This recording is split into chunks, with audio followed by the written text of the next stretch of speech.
Hello everybody, here we are again with this informal upright hornbeam.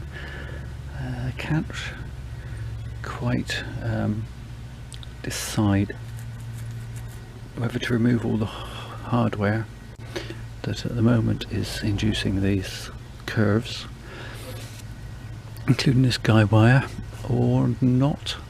I'm thinking if I leave it on it's going to leave scars, despite the fact that I've used pieces of plastic pipe and inner tube from a bicycle tyre. But I really didn't like the straightness of the trunk, and so I think overall I can live with a curved trunk with some scars on it more happily than the dead straight trunk.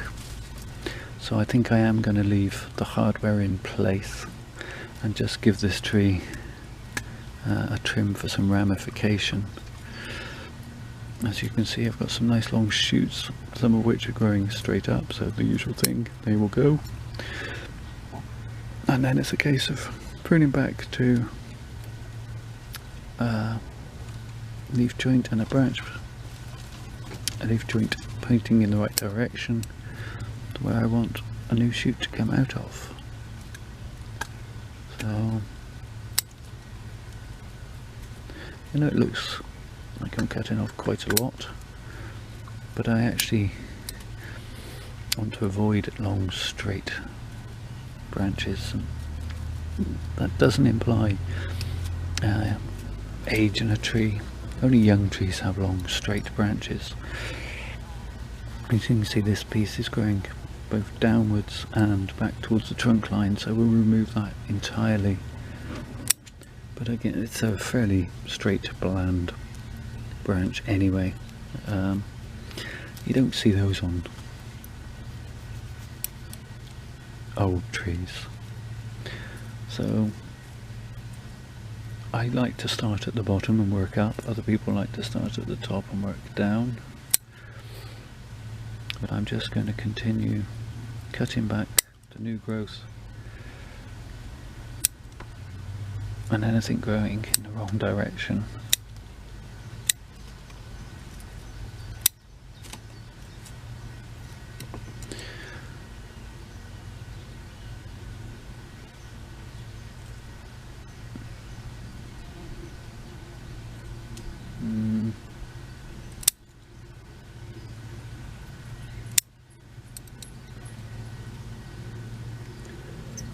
If in doubt, to always remember you can come back and cut something shorter later, but you can't never put a branch back on, and you can never guarantee that you will get a replacement branch to grow back exactly where you want it. So if you have a branch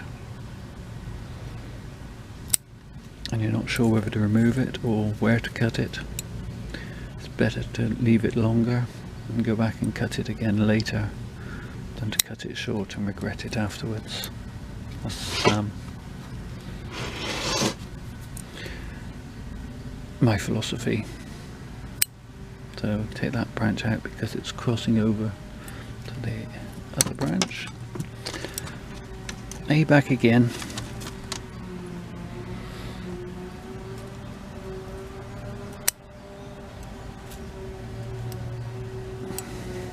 Mind your nose, it's prickly.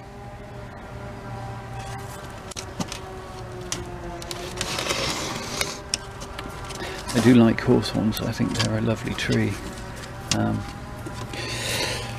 But you do need to be careful as they mature. I don't know, can the camera see? If you've never worked with a hawthorn, I can tell you that these thorns are very sharp and very pointy, and not at all pleasant, especially if you get them under, as I did once, get them under a thumbnail. Now that makes you shout ouch, I can tell you.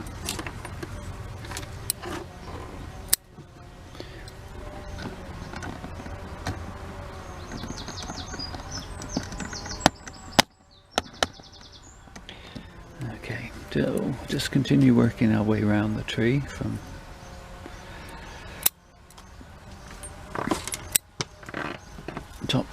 bottom, or in my case bottom to top.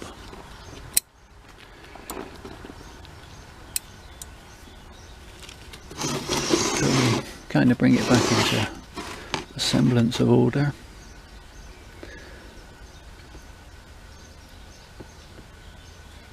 This branch has come down quite significantly, but because it's guyed, I think once I remove that wire it will spring back up partially. That's my idea. I may then have to go back and wire it upwards slightly, I think, but for the time being I'm going to keep it as it is. Okay, this branch I'm going to remove there, and I'm going to cut the apex. Come on, camera.